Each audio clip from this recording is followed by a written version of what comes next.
Let's go straight now to a Labour Party representative, former Labour Party advisor, Mike Buckley, who joins us to talk about, well, that debate and those polls. Good morning to you, Mike. Hi there, how are you? Very well indeed. Thanks so much for joining me. Well, I mean, I have to say, I'm surprised that I'm not sort of, just sort of still asleep after a leaders' debate, because I was kind of expecting it to be a bit of a snooze fest, but it absolutely wasn't. The general view seems to be that, well, although that YouGov poll said it was, 50-50, that Rishi Sunak kind of came out fighting rather more than we've seen, put Starmer a little bit on the back foot, more than he's had to be on the back foot during this election campaign. How did you think it went? I did watch the debate, and I thought it went quite well, actually. I mean, to be honest, if I had a disappointment, it was the same conversation that we've been hearing for the last few weeks. The BBC, I felt, should have asked different questions or picked different questions from the audience, because we just went over the same set of issues that we've been over 100 times. I understand why they did that, because of course, for those of us that pay attention and have been paying attention to this, this is all old news. Whereas people just now tuning into the fact, there's an election. Might be the first one they've watched, yes. Might be the first one they watched, and I do understand. But that is one of the issues for elections, that people who pay close attention are bored out of their minds within 2 days. Everyone will say to me, don't you love general election campaigns? I always say no, because I'm going to hear the same thing. They're just going to say the same words again and again and again. But that's where, of course, that's also, watched it, I've done question time many times, at the end they say, it's what the audience want to ask. Well, no, it's what you choose from what the audience want to ask. And we know the BBC gets to decide that. Tax, the usual stuff came up. We obviously had NHS, doctors' strike and the like. But it's one thing I wanted to pick out, and that was about dealing with immigration. That's a topic which actually a lot of interviews haven't gone very big on, because, of course, the likes of the BBC and Sky don't think this is a real election issue. But it certainly was for one audience member who asked a question. Let's have a little watch and a listen of what Keir Starmer had to say about dealing with immigration. Because they're not being processed, they cannot be returned to where they came from. Can they, Prime Minister? If he wants to correct that, now's his chance to do it. They cannot be returned. Well, do you know where these people come from? But he's not answering the question. Do you know where they come from? Iran, you can see. Syria, Afghanistan. So when Keir Starmer says he's going to return people, is he going to sit down? Are you going to sit down with the Iranian ayatollahs? Are you going to try and do a deal with the Taliban? It's completely nonsensical what you are saying, right? You are taking people for fools, right? I think that these people should not stay in our country. They will be on planes to Rwanda. That's what I will do with them. You still can't answer the question. What will you do with them? Yeah, one of the more heated exchanges last night, Mike Buckley. And it is interesting because although, it's traditionally on this issue, I think immigration would be a very strong issue for the Conservatives because of failures on tackling legal migration. And that was a question about illegal migration and what you do with the Channel migrants. Because you've got Reform UK snapping at the heels of the Tories on that issue, it can be dangerous territory. But even as a party man, there's no doubt at all, Rishi Sunak had a point there with Keir Starmer, did he not? No, not really. Keir Starmer was absolutely right to say that we can't return people if we haven't processed their claims, and this government has refused to process people's asylum claims, and the numbers are just going, obviously enough, because people are still coming, the numbers are just going up and up and up. Yep. That is costing all of us. I think at the last count, we were spending $8 million a day on hotels, temporary accommodation for people who've come here to claim asylum, which the government is, as we say, that they're refusing to process their claims. A lot of those people, based on prior activity and prior estimates from the Home Office and judgments, a good 2/3 of those people are genuine asylum seekers who deserve refugee protection, deserve to be able to go and live their lives freely in our society, based on the rules that we formerly had. The others do need to be returned to where they came from if and when that is possible. And indeed, this government showed that is possible by putting a returns agreement in place with Albania. Okay. But again, the returns agreements were very well. So much of the Labour Party policy, and I want to come back on one thing you just claimed there, but the Labour Party policy is based on, we're going to have a chat with Macron and it's going to sort that out. I'm going to have returns agreements. But Rishi Sunak pointing out, actually, the vast majority of these people are from countries where you're not going to get a returns agreement. You're not going to get a returns agreement with the Taliban.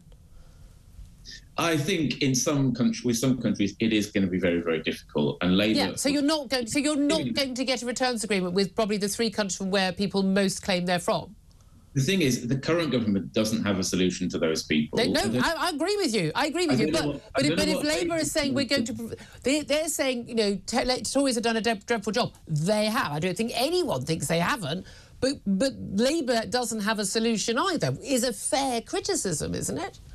I think, what Keir Starmer said is that he will attempt to get return, or he was implying to get return agreements with those countries, and indeed with other countries. But you won't get a return agreement with the Taliban.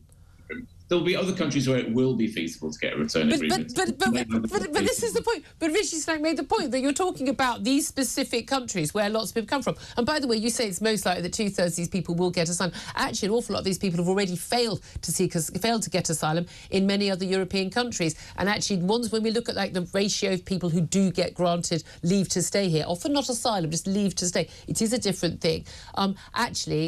Those would be the much easier, much simpler cases. And actually, a lot of these people they've already failed elsewhere because they haven't got a legitimate claim. Well, indeed, when we were members of the European Union, we're not going to rejoin. And when I hasten to point that out, Thanks. We're part of the EU asylum system. And within that, people can only claim once. If they can't claim in Belgium, and then if they fail, go and claim in Germany. So one of the drivers of the small boats is they do that. People do that. They absolutely do that. And then they come here to have another go. So if we get an agreement with the EU, as yet to be determined, on asylum, perhaps we can create a system where we say, well, actually, it's just one hit across Europe and then you're done. But wait a minute. But any deal across Europe will involve basically this idea we've had from Ursula von der Leyen, the European Commission President, that they'll share up. Each country has to take their fair share of asylum seekers. Well, we're quite a big country. If that were the case, we'd be taking a heck of a lot of people. We wouldn't be sending people back to France. We'd be getting them shipped over on ferries. Well, we don't know that because, of course, we do know that because they do it on a pro rata basis and a per income basis. I would be staggered if Labour or indeed any government would accept that deal from the EU. But you're talking about we want to have a deal. Well, that's what the deal will entail. That's what the EU is saying. You don't know. You're not Ursula von der Leyen. You don't know. That's what they've said they're going to. I mean, I'm just going on what they've said publicly. Unless they're telling you guys privately behind the scenes, don't worry, we don't really mean it. You're preempting the results of a negotiation that hasn't happened yet, which seems... Going on what the other side has actually said. You think the EU is going to do a deal with post-Brexit Britain where they say, basically, yeah, we'll take a load of your asylum seekers back, but you don't have to take any of ours. I mean... Welcome to Cloud Cuckoo Land, Mike. The EU recognised the damage that's been done by Brexit, not only to trade in both directions and the economy in both directions, but also to security and defence, also to dealing with issues like asylum, also to dealing with climate change, energy cooperation, all of these things. I don't see why being an independent country affects any of those things. It doesn't affect every other country in the world that's not a member of the EU. Well, I could go on at length about how it affects all of them, but I suspect we probably don't have time. We don't have time, but there's no reason at all why being an independent sovereign nation state affects our ability to do any of those things. We cooperate with many countries. Our closest security allies, by the way, are countries that aren't in the EU. That is 100% not true, Julia. Have you heard of the Five Eyes? Yes, I have, but equally... They're not in the EU. None of the members are in the EU. No, but most of NATO is an EU... Our closest security allies are in the Five Eyes. I don't think that's true because of NATO, in the slightest. We work very closely with France and Germany. Indeed, given the fact that Russian aggression is taking place in Europe, it's the one place for us to have security and defence cooperation. We do have. And isn't it amazing how we've been able to have that cooperation over Ukraine, and yet, weirdly... not in the EU. I mean, how on earth have we managed it? It is, but it would be a hell of a lot easier if we were so. Why? Because it's really interesting, because actually we were able to help Ukraine much quicker than other EU countries because they were so busy arguing between each other about what help they should give. I don't think that's true for a minute. No, Mike. You can not think something's true, but it either is or it isn't true. It is a simple matter of fact that aid from the European Union, aid from the European Union and sanctions from the European Union took much longer because they were arguing about it and some members were disagreeing. That is a matter of provable fact.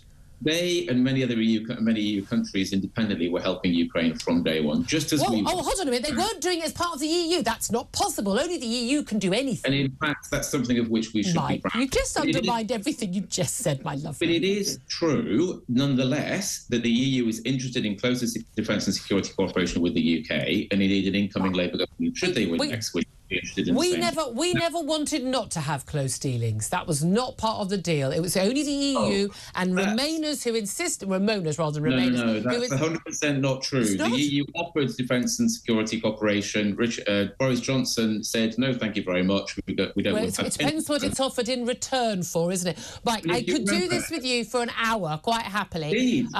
Because I've got facts on my side. We'll come back to you again another time. Time is against us. I'm so sorry I can't carry on this, but the 10 other topics I wanted to get to. Mike Buckley, former Labour Party advisor, so appreciate you joining us.